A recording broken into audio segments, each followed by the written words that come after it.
va ser una sèrie de personatges que van sorgir, jo crec que va ser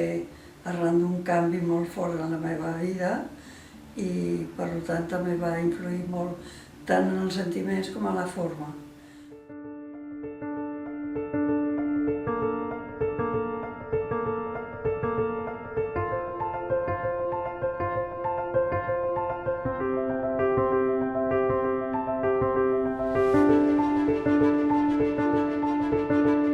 Llavors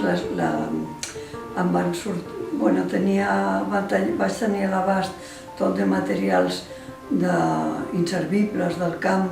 i de xalles humanes que vaig aprofitar per fer tota aquesta sèrie de personatges que es convertirien en uns mites.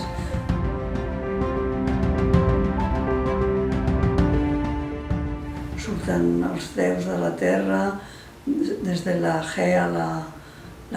fins al Eros i Tànatos,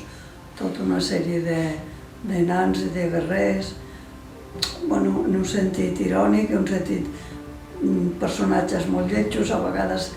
molt tendres o molt simpàtics, i tot això forma aquesta, que al final es va convertir en aquesta mitologia.